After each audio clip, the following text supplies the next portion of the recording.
Hello guys, welcome to another episode of Clues, Cues and Reviews, and today we're looking at the early release of chapter 840 of One Piece, The Iron Mask. So an early release like last week. I say early release, but from whenever I could remember, One Piece would normally come out on a Wednesday. Then something happened in the media where people start getting done, and then it went to Thursday, and now we consider basically Wednesday as an early release. But yeah, it's out early. Unfortunately, it does clash with some of my commitments. Although I'm recording this around 6 p.m. UK time, it will be published later, uploaded later, purely because of what commitments I have. I enjoyed this chapter. It was a dark chapter. It was very grey and grimy and grim, so to speak, and it had a lot of themes in there that reminded me of the things.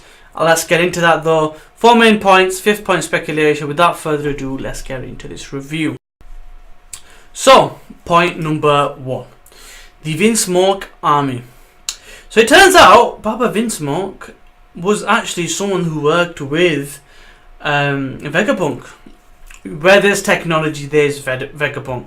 For there to be mention of Vegapunk again in a new arc, we've seen him before with the Water 7 situation about being able to create Devil Fruit Zone into weapons, the elephant. Then we heard about him again in regards to the whole situation with Caesar. Now we're hearing about him again. I wish there is a future arc just about Vegapunk and his genius, I guess. So that's important. So they found something which is called the lineage factor, basically DNA, that enables them to, and this is important, bar a few mutations, which it probably is key later on down the line, they're able to clone people. And the Germa army is based off clones on very select people. Like a lot of people are mentioning, this could possibly be one of them being a young Virgo, potentially. The clones don't know it, they're completely loyal, and apparently it takes up to 5 years to mature them. So effectively that's why they treat them like shit, because they're basically clones.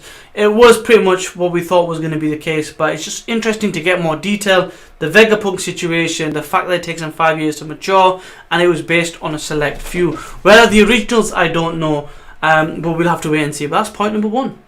Point number 2, Niji versus Sanji. Upon finding out all about this, he's disgusting Sanji is, and basically this gets interrupted by Niji and Ichiji, to which promptly a nice lovely kick to the face is by from Sanji to Niji sends him flying. Now the problem with this situation is they remind him that you do realize we still have Zeph, and anybody, if you move or do anything now, anybody that dies in East Blue is on your hands. So effectively he's kind of left helpless, even though he makes that move. He's basically a punchback. Now what's interesting is there's a few different things that was interesting here. Number 1 was the move stealth. It very much was a 6 Rushiki technique, Soru I believe it is, very much like that, and basically I'm assuming that the Vinsmokes have their version, and one way to deal with that is obviously observation haki, which Sanji is a specialist in. So I like the idea that that's possibly why he's got that specialty. At the same time, having an ability like that will probably help him in his fighting. Bearing in mind he does his blue walk and sky walk anyway, which is it Geppo I believe it's called, is one of those 6 techniques. I'm assuming these Vinsmoke have their own fighting style, and stealth is one of those, the Soru type of techniques. So I like the idea that was going on, and the idea that he has a fighting style based on what his name was, Electric Blue, and he used electric type of attack called Electric Needle. It's important to know he used both his legs and his hands, so he's not just a kicker, he does use other limbs as well.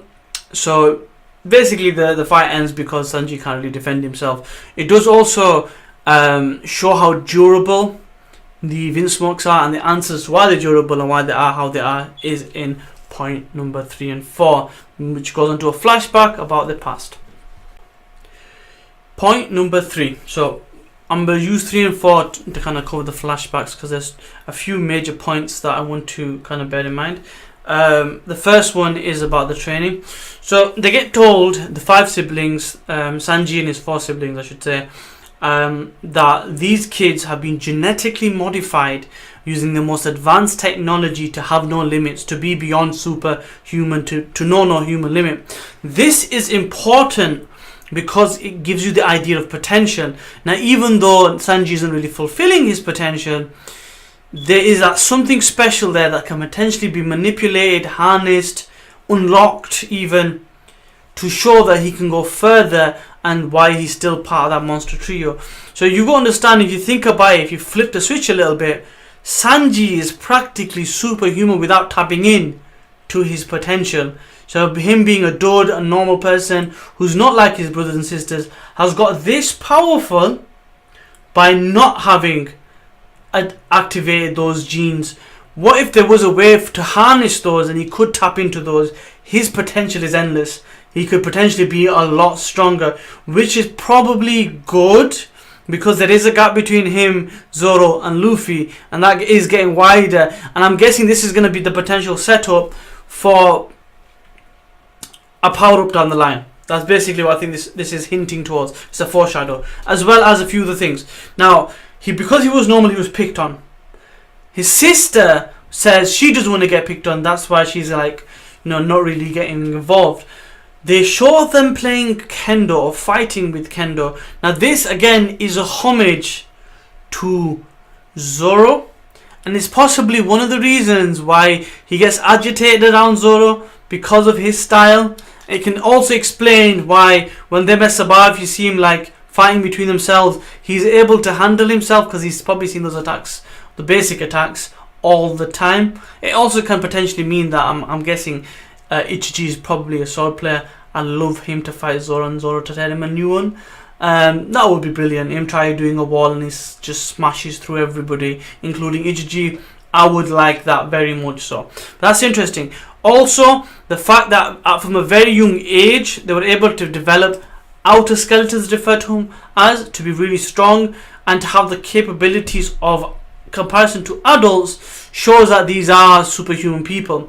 Now, it's important to bear in mind that because they're genetically engineered, because they've been modified, potentially their bone structures and how the body reacts to trauma is a lot different than, say, a normal human. And they might not be cyborgs, like potentially thought out in some theories, but that's not throwing that out, it's just giving you another possibility. The fact that maybe the pain receptors, the way the bones break, heal and form is different, and potentially biologically they can recover at a speed a lot faster than normal humans can. That's point number 3.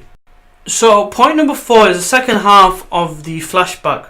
There's some key messages here and key themes that I thought I needed an extra point, a separate point, because this review is getting long as it is. So let's start with a few the basics. So Sanji's feeding a rat. That's fine. I mean, even as an adult, he's feeding people. But this tells you something. He was kind-natured enough to feed others from a very young age. Although he was taught the lesson not to waste food later on in life, he was always kind enough at a young age. This makes him a likeable character, and you can see Oda pushing the likability factor to the max here. Not to say it's not working, but I don't really like Sanji, so I don't need to like him anymore.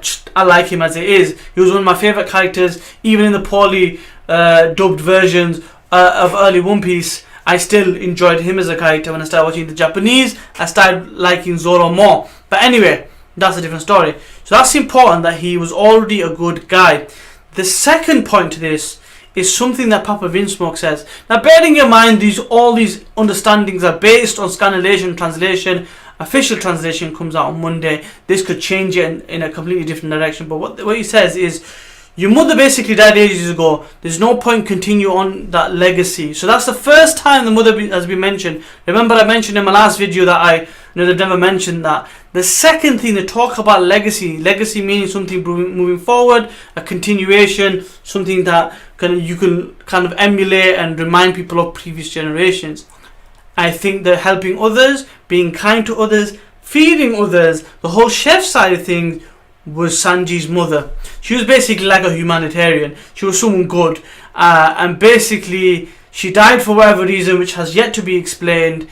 And Sanji gets those abilities from her, those traits, those behaviors, those mannerisms from Mama Vinsmoke, basically. Now, it's interesting what happens next. Much like how Doflamingo manipulated society to make people think that he'd stop being a Shichibukai and everything else, the Vinsmoke did something similar.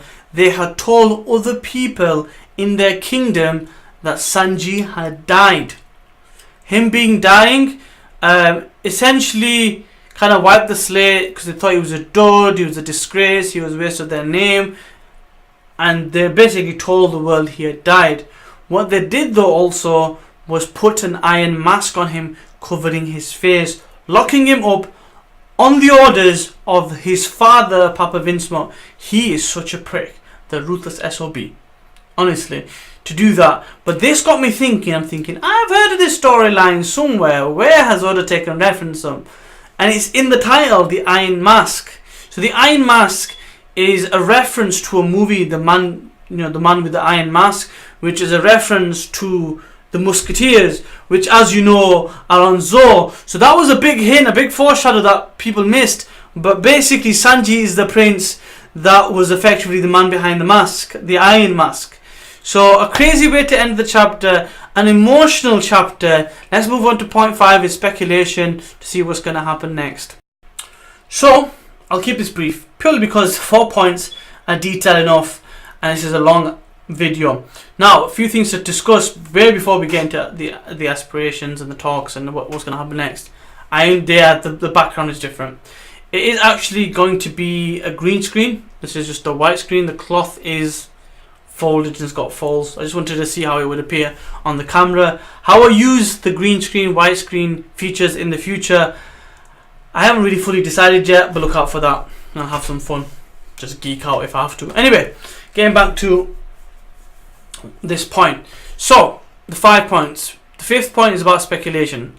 So far, we know he doesn't like his family. We know why he doesn't like his family. We don't like his family. Well, for the most part. We know what they're up to. We have an idea of their goal. We know why they want Sanji back and why they did what they did. We know all of that. Now we're going to the past.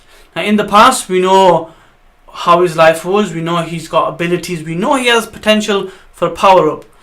We don't know how he escaped, because we know they've covered his face and they've put him in a cell.